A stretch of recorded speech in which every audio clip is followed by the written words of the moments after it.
Now we're going to go over this particular very interesting interview section from a guy that I had never heard of, don't know what he's doing talking about UFOs. And how does this guy know so much about UFOs? And of course, I'm speaking about this guy right here. His name is Matthew Pines. Okay. Every part of this is kind of relevant. So all the text on the screen, cryptocurrencies and government regulation. Okay. So he's speaking about that. Bitcoin Policy Institute. He's a director there. He's also part of the National Security and International Policy Fellow.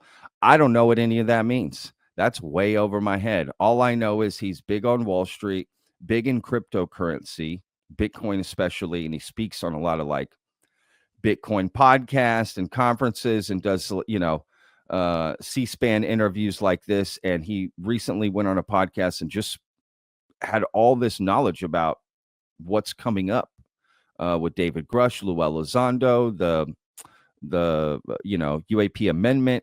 So it's going to be kind of interesting hearing from this guy. And I think, Clint, that I figured out where it all comes from. So as we go through, I'll bring that up.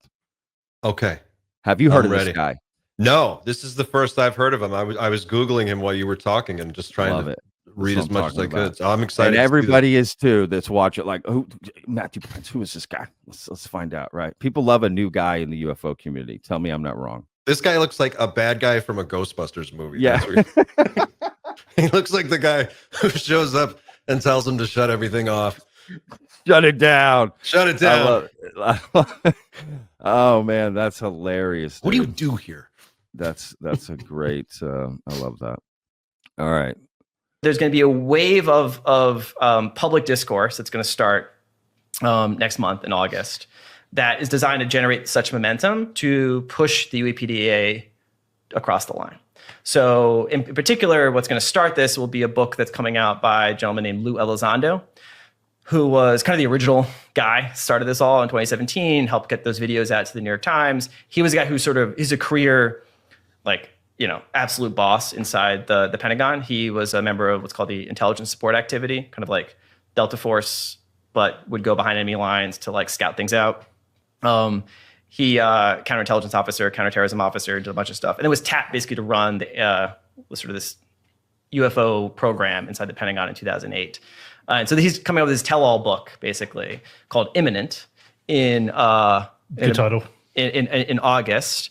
Then there's gonna be 2 documentaries coming out with people that no one's heard of yet that are gonna make pretty eye-opening claims, and that those people will have the credentials to back those claims up. Can you say what those claims are? I mean, basically that everything David Grush said in testimony is true. So right? That they've retrieved craft. Yes. And that they've found like biological. Yeah. Beings. Essentially what the UAP says, which is that there are these legacy programs to retrieve and exploit, reverse engineer technologies of unknown origin and biological materials. Those programs exist. Like the Senate legislation is premised on those programs existing. The purpose is to investigate those programs and to force the information and records and materials that they hold into a more formal and legitimate and accountable process, and then to disclose certain elements of those programs to the public. What do you think? It's an interesting one for me to see today, because I was watching Kirkpatrick's interview from a couple days back, where he's talking about,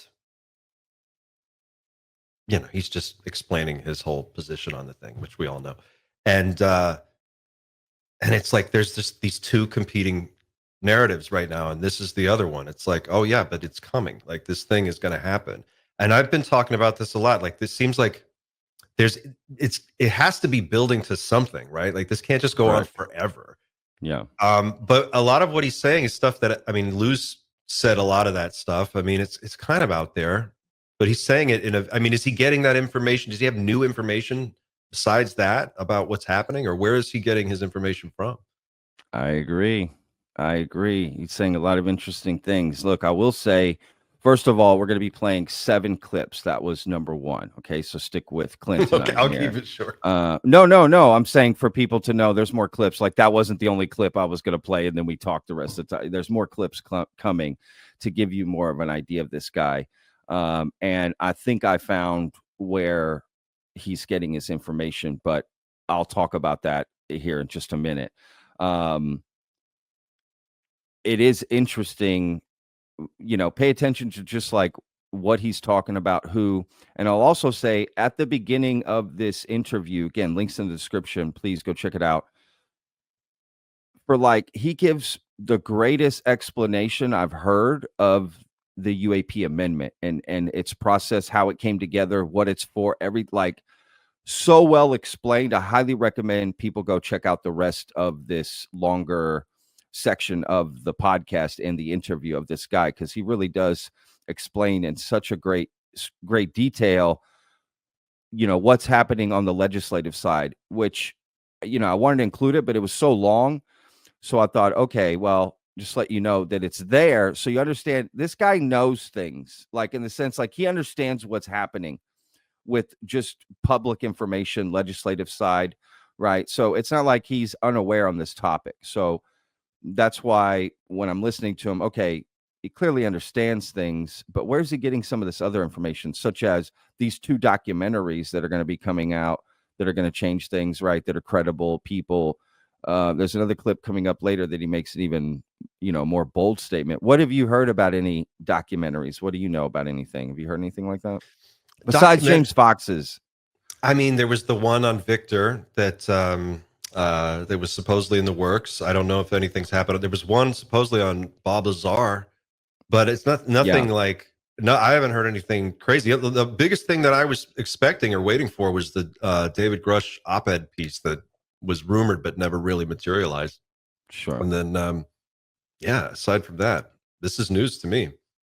I mean, they've been saying this is like some PR, there's been like this buildup and they were going to get to the point at some point. So I guess this must be what they were talking about, if that's what he's saying. Yeah, exactly. There's some sort of, when you hear all these clips at the end of it, you're going to think, okay, there is some sort of planned disclosure on the back end, but who's planning what? I don't know. I think we can name a few players, but probably not all of them. I'm going to move on to the next clip, but real quick, I did hear about last summer, David Fravor mentioned at the end of an interview with Ryan Graves on Merged, he talked about a documentary that was going to be coming out that supposedly had the clearest video footage of UFOs ever, right? And he was all excited about it, and they were talking about it, and apparently they're in it. I don't know if that ever came out. I never heard anything. You know what I mean? I don't know if they were talking about something else. There's always a documentary, right? Or there's always like a book out there that says someone's going to drop this thing. Yeah. I mean, it's like, dude, I mean, it's almost like that's kind of like the game, right? We're waiting for it to happen.